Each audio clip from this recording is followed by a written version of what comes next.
time to wake up. It's time to wake up. It's time to wake up.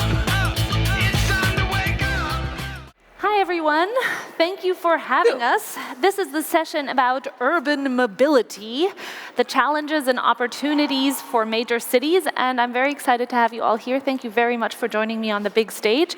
I would like to introduce, ladies first, Britta Behrendt, the Staatssecretary for Environmental, oh God, I didn't translate it.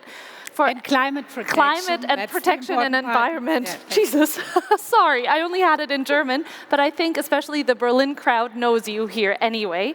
Then we have Eric Quidenus-Wahlforss. He's the CEO and founder of Dance, which is a subscription service for e-bikes, basically. And we have Christoph Weigler. He's the general manager for Germany, Austria, and Switzerland for Uber. And Germany, sorry, for Uber. Germany, yeah. Good to have you guys here. You're all kind of coming from different areas, but it obviously all connects with the mobility cause. I would like to know, in your ideal world, where are we moving to with urban mobility? Where should cities be heading? Could you all just give us your utopia? Who wants to start? Eric? I can start. So actually it's funny because that's our vision statement. It's like we basically wrote up a paragraph at some point, and this was now 4 years ago, and I reread it not that long ago. I don't remember it by heart. But for us it's obviously all about the livable city. So we call it the livable city. So it's a city built for people, human beings, not cars. So I think the car angle is certainly an important one for our business. I think what's interesting about this vision is that you can go to Amsterdam today, you can go to Copenhagen today. I was in Amsterdam not that long ago, and it's fascinating there because you can walk in the downtown of Amsterdam and you hear the birds like singing, right? And then at some point there was a gas-powered moped that came through the street, like, and it's so loud, and it's like completely sort of pops in the environment because it's just a completely different city. And it's like your heart rate, goes down. And so there's a lot of these, I think, negative externalities that come with specifically the car infrastructure and how cities have been built over the last many decades, where you have congestion, you have noise, you have safety issues, you have health issues, and a bunch of other things. And so our vision is all about basically a city that is a lot safer, a lot healthier, greener, quieter, and where we believe that we essentially have the solution in front of us. So e-bikes are basically a revolution for the bike, and it's just that much more compelling compared to like the regular bike. So there's a revolution that's happening, and if you go to Paris, it's incredibly inspiring to see how that city is essentially transforming into Amsterdam in a very short period of time. And that's just incredible what the mayor has done there over the last 10 years. And that also happens to be where we are now growing like 3x year over year almost. So we see an amazing trajectory there. Yes, and as you just said, I mean, all the metropolitan cities in Europe are really trying to transform and are really all kind of grappling to find the way forward in their city. Berlin was also very much one of the forefront cities, trying to really push biking and everything. It's kind of stopped, one has to say. You're regrouping. Well, it's slowed down a lot. You're regrouping. What is your vision? What is your hope for Berlin? What do you see? What are changes you need to make? What is your utopia? My utopia for Berlin is quite clear. I have 2 daughters. They are like 17 and 18 years old. And my vision is that once they live in the city, like in 10 years' time, 20 years' time, that Berlin is still a livable city. That Berlin will be a new city with a strong infrastructure, which is a green infrastructure and a blue infrastructure. We have to focus on the preservation of the nature and the green infrastructure in our city, which is quite strong compared to other cities in Europe as well. But we have to do a lot to maintain it, because with the climate change and the different situation we are living in, it's getting more and more difficult to preserve this nature. For me, it's a critical infrastructure. You know, before I worked in the Ministry for the Interior, and I was like in the management for critical events, I would call it. And for me, nature, which means green infrastructure, blue infrastructure, air without pollution, is a critical infrastructure. And we have to put a lot of effort into it to maintain it. And it's not just about bikes, as you said, it's about transportation as a whole, but it's about having a plan about the climate protection as a whole. And we, as Berlin, we are very ambitious when it comes to climate protection. We have a very strong climate protection law, and we still cling to the sectoral goals, other as the federal government. And we have to keep on running to get to these goals, because it's very difficult. And just by continuing doing the things we did like 5 or 10 years ago, we won't be able to get We to need the the goal. change Yeah, there. we need to Well, transform, but and we especially- have to transform in a very ambitious way. Yes. So, but is your utopia for a city, would that be with cars, without cars? Is it still a mix? Is it more the public transport? What is your No. vision there? Actually, for me personally, you know, I'm responsible for climate protection and nature protection. My personal vision would be like the heart of the city, like the city center without cars. That would be my personal vision. So, Yeah. but like for the mobility as a whole, you have to find solutions to have this kind of transformation within the next years. And then you have to find intelligent solutions for e-mobility. For example, we will talk about that later, and we have to cater for that. And we have to change the way people think, so they have to be able to be part of this transformation. Yeah, for sure. And they have to be like on fire for this transformation. So, yeah. Uber and a lot of the subscription car dealers, I don't know how to call them, definitely did a big part in that, because I think a lot of people nowadays, at least in my circle of friends, don't even get cars anymore because it's so easy to get a car quickly. The next step would maybe be the e-bike, but it's definitely, you know, that was a huge mind shift in a lot of people, that you actually have mobility at such an easy, you know, just at one click with your phone. You're now going actually for e-mobility as well with Uber. What is your utopia? Where are you guys? What is your vision?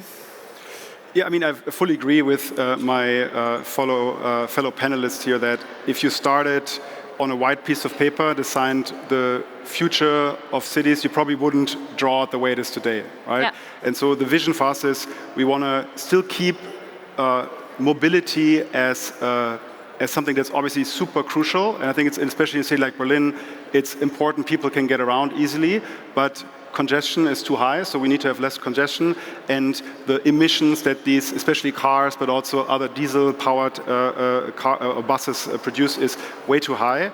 So I think we need to get to a world where there's less congestion, zero local emission, but still a lot of optionality on mobility.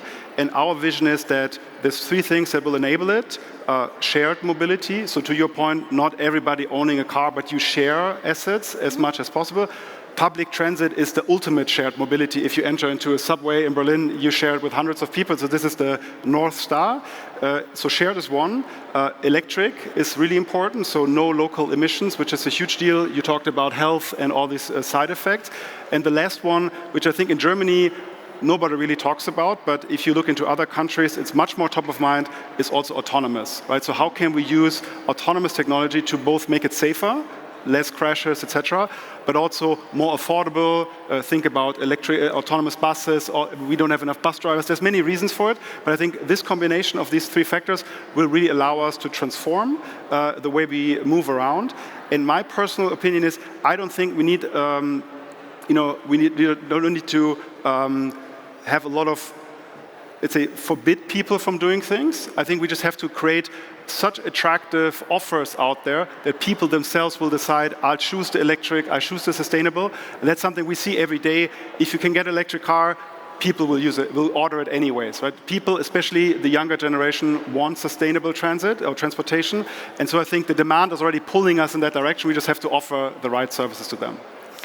then again, I mean, especially in the last year, I think what to me was very shocking is that in Germany we had some sort of, experiments where people actually took away streets, made it greener. You'd think that people were excited. It was a very split response, to say it bluntly, kind of thing. I mean, we had a very negative feedback as well. Yeah. You have these great examples of other European cities where this works. How do you think how do we convince the people, how do we take them, and how do we get to a point where this is a shared space? I mean, a city is tight. Like you said, you would design it completely differently. What do you think is the key to make it into something livable? Yeah, I mean, I can just share quickly some thoughts on it, where I would say that, like, zooming out and thinking, not seeing it even through a political lens, I would just say that it's a completely inevitable technology and sort of consumer-driven trend that is incredibly strong. Like, if you zoom out, you see the trajectory, right? And there will be a tug of war. I mean, there's some local pockets of resistance, let's say, but it's essentially futile. I mean, it's either it can be accelerated, we can continue, embracing it, or we can try to, hold back, but you're going to be swimming upstream because there are just too many reasons for this shift to happen. And the technology around it is incredibly compelling. I mean, there's just a bunch of sort of underlying technology drivers there, and there are just simply too many benefits, right? So I think in our case, our mission is just to basically accelerate this, make access to e-bikes friction-free. So basically you subscribe, you get your vehicle, you keep it, you have it there. If anything happens, you push a button, and within 24 hours, typically we will service and make sure you have a new bike there. So we are trying to play a small part in just accelerate this across a number of European cities. But the trend is so strong that you can do things like in Paris. They have an incredibly good mobility benefit that I think we're discussing here in Germany that I think would be very helpful. And there are a few other drivers. Infrastructure is absolutely key. We need much more of it. But fundamentally, I'm not worried about the trend per se, because I think we're just going to see a shift it's very, very hard to resist. And do you see, I think it's kind of interesting that after we've had the surge of car sharing and bike sharing and all of that now at the moment, I feel like all of a sudden these subscription models are actually popping up, which to me is strange or funny, because we all thought it was going in the sharing direction. And now even in the car sector, you have a lot of these transcription models. Mm-hmm. Do you think it's going to be a mix of the two? Why do you think there's a benefit, or how come that people are jumping to the subscription side of things again?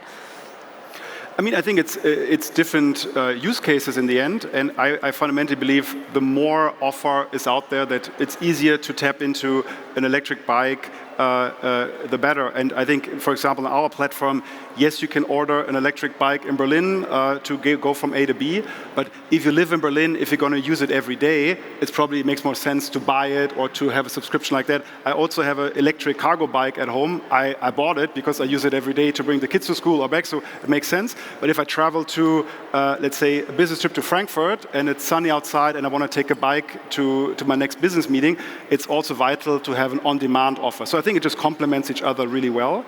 The one thing I would say where we can work more together, and I think especially also the city, is maybe try to make the offers more attractive in the sense of working closer together and having one offer to the consumer that is easier to tap into. Mm-hmm. So for example, as I said, public transit is the most important sharing, electrical, and also autonomous already with some of the S-Bahn and so on. So I think this is the backbone for every city in the future, 100%. But how do you make it easier for the last mile if you're outside of the city center to go home, if the bus already left? How can you integrate like more flexible offers into the core offering? And I think some other cities are accelerating more to integrate private offers into what the city has to offer. Mm-hmm. I think this is something which is a bit lacking in Berlin, and I'd love to accelerate that to make it more compelling to leave your car at home and don't drive with your car to work and back, which is insane if you think about it. And it's actually the challenge, yeah. I think an extreme challenge is also that if we're talking about the core of the city, I mean, the incredible thing about cities is that you can walk a lot of the things because things are close, but the people are coming in, like you're saying, and especially in the outside areas, even though they're still city areas, you suddenly have a complete lack of sharing platforms, yada, yada, yada, and also have bad public transport. So how do you combine these two that we can actually keep the cars out, that we can actually have an easier transport into this backbone? My solution would be like creating very attractive incentives for using these kind of projects, and we have to find pilot projects, especially in Berlin, which show that these kind of constructions work at the end of the day, and that they are positive for the ones who want to use them. Because, you know, it's quite German, the German Angst, we call it, like people are very hesitant when it comes to changes. And the city of Berlin would be the right place, from my point of view, to be a little bit more brave. Just do things, try things in cooperation with the economy and with other people like living in the city. There's such a huge potential in the city, even in the cooperation with the science and all the startup community in Berlin.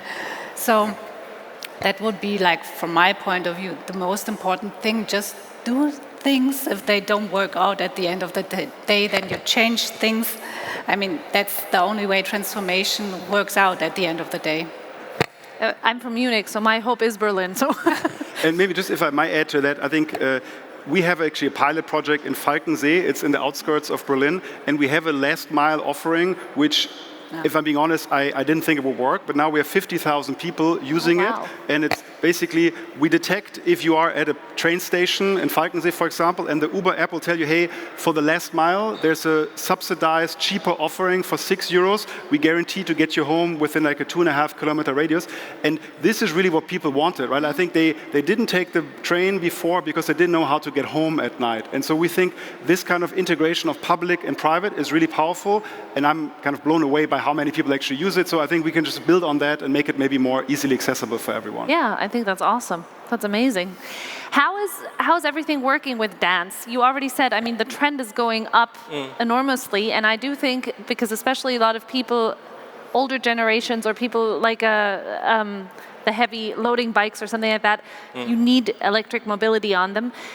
Do you see a trend in more the older generation, or is it actually young people are taking the e-bikes? Yeah, I mean, e-bikes are fun in the sense that the early adopters were like older people in rural areas, not in the cities. And now we're seeing this trend massively with younger people in the inner cities, right, in the urban areas. And that's how it will play out over the next 10 years. And I mean, basically everything is shifting to e-bikes, right? So most bikes, certainly on the utility side of things, are going to be electric, and that's just happening. And we think that millions of those people will have subscriptions, right? Because why own something that's expensive, cumbersome to deal with, and so on, if you can just have full service and you push a button and, you know, your bike is always there, right? So we know that there's a consumer preference for that. It's kind of an educational effort.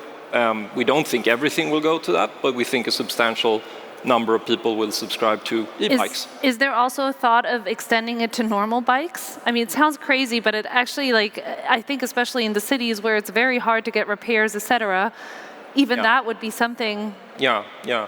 We think that e-bikes are just that much more compelling, right? Because they get you there much faster. They're much stickier as a consumer product. They're smart. They have sensing capabilities. They're connected. I mean, it's a whole different vehicle category versus a pedal, like a low-tech bike. So I'm sure there are other providers, you know, doing that, but we are 100% focused on electric bikes. Thank you very much to all three of you for this short talk and for being here. And I hope there's some, or I'm sure there's some people out there who are going to grab you once you get off the stage. And thank you for sharing your thoughts. Thanks. Thank you.